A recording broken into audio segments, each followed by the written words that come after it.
Good evening, everyone, and welcome to Between Monsters and Men. With winter upon us, I will be doing one or two snow-like creatures to have you trembling with chills. Today, we will be talking about the very infamous Yuki-Onna.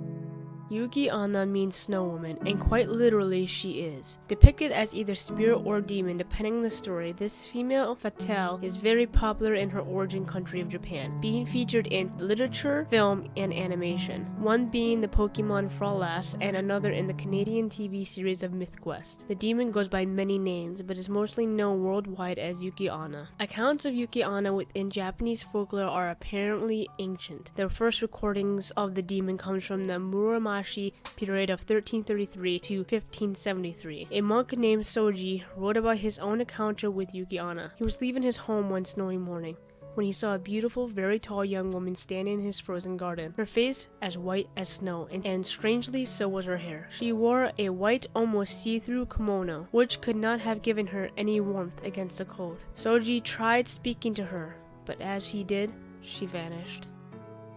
Most accounts say she is tall and very beautiful with long black hair and blue lips. She is inhumanly pale with almost transparent skin, which helps her blend into the snowy landscapes. This image of her is famously described by Lafcadio Hearn's Kwaidan version of her. She is seen wearing either a white kimono that also can be transparent, or other times as she appears nude. Regardless of her unearthly beauty, her eyes are said to strike terror into anyone who sets upon them. From what I can gather, they are normally described as violet in color. She floats across the snow, leaving no footprints, and even in some stories it is mentioned that she has no feet at all, which is normality in many Japanese ghosts. When she feels threatened, she can transform into a cloud of mist. Up until the 18th century, she was mostly perceived as evil. Matter in fact, I could only find one or two stories at which she was decent or kind. She usually appears to travelers who are trapped in snowstorms, and instead of helping them, she uses her breath to leave them as frost-coated corpses. Other times she leads them astray, where they can die from exposure. Determining the region, she may be holding a child at whom she convinces the victim to hold, and as they do, they will start to freeze in place. The more aggressive versions of her are portrayed as her invading homes by blowing open the doors with gusts of wind to kill residents in their sleep. Ironically, in some versions of these stories, she has to be invited inside first, much like a vampire. To add on to this strange trait of vampiric personality is that sometimes she is mentioned draining her victim's blood or life force. In very rare occurrences, she has been said to be like a succubus in manner, preying on the weak men to drain or freeze them through sex or a kiss. Yuki-Onna's legends span centuries, but mostly keep to the mountains of Japan. Due to this, her story changes depending on location, and so does her name. From what I'm able to gather, there are quite a large amount of stories of her that had little to almost no detail, and some that were just hard to understand. I will be retelling the legends that I was able to gather that I was able to understand.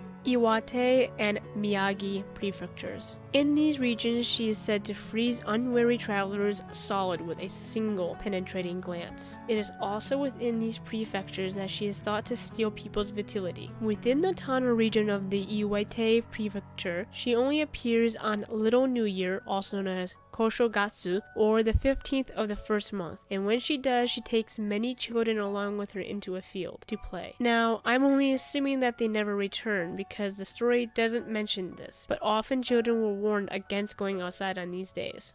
In Niigata, she is known as Yukiguru. Here, she targets young children whose livers she eats raw. Ibaraki, Iwaki, and Fukushima prefectures and provinces. Residents claim that if you ignore her call, she will push you off a cliff or bury you beneath a snowdrift.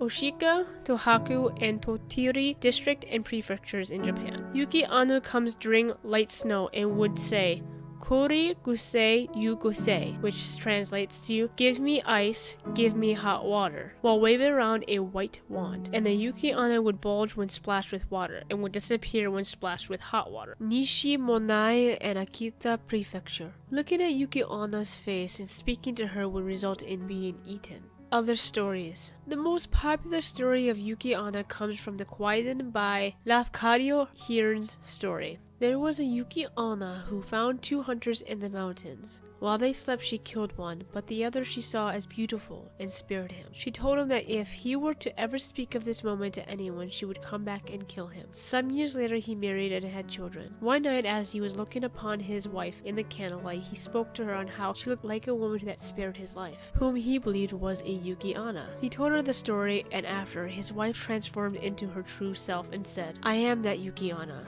and you broke your promise. But since we have children, I will spare your life once again. But if you dare harm our children, I will come back and kill you." Luckily, he was a very good father, and they never saw the Yuki-Onna again.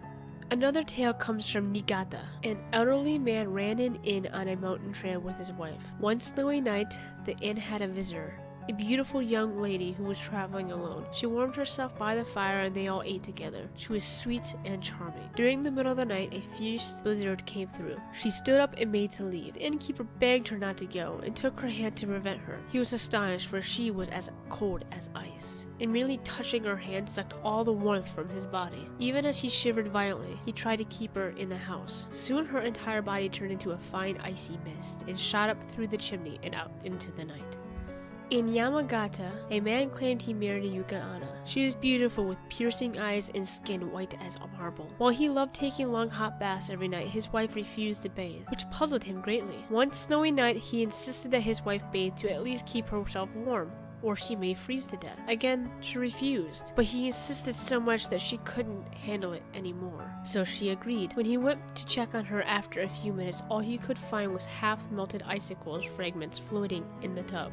One of the tales mentioned Yuki-Onna and a child happened one night during a blizzard. A passerby came upon them and she asked him to hold her child. When the passerby hugged the child, the stranger started to become heavier and heavier until the stranger was covered in snow and froze to death. If anyone would refuse holding this child, they would be shoved off a cliff. And if someone was able to withstand the ever-increasing weight of the child, they would acquire great physical strength.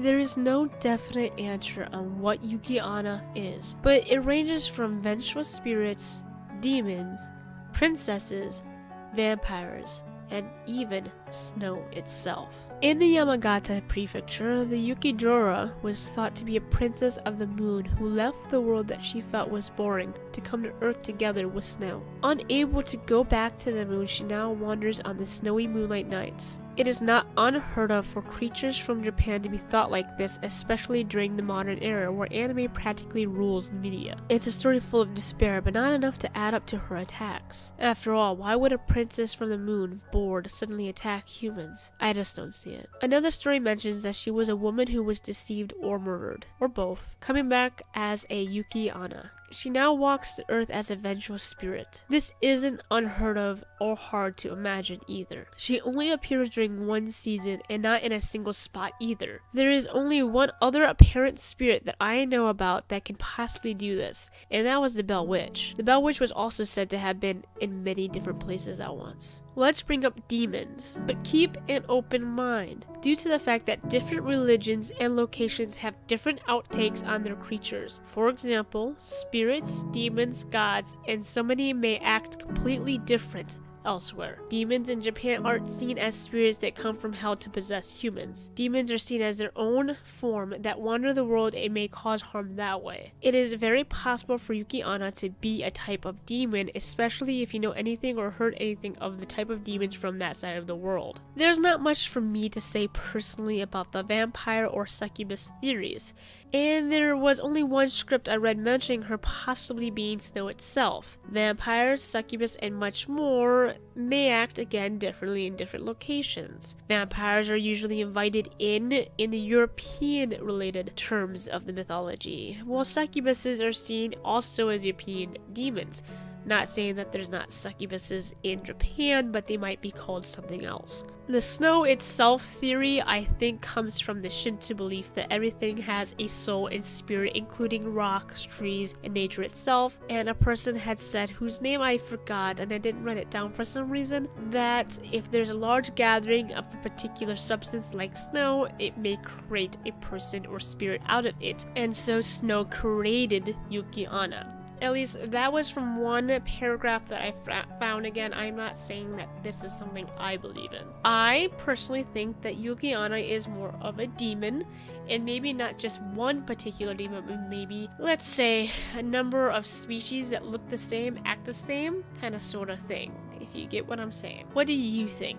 Is Yuki-Onna a spirit, demon, princess, or something else? Due to YouTube demonetizing videos like mine, feel free to check out my Patreon page. And if you like, please come support me. I do videos on true crimes, abductions, and much more. I'd like to thank my supporting Patreon thus far. Please like, comment, and subscribe. And if you want to see anything particular, feel free to leave a comment below and I would definitely get to it as soon as possible. Thank you so much for watching.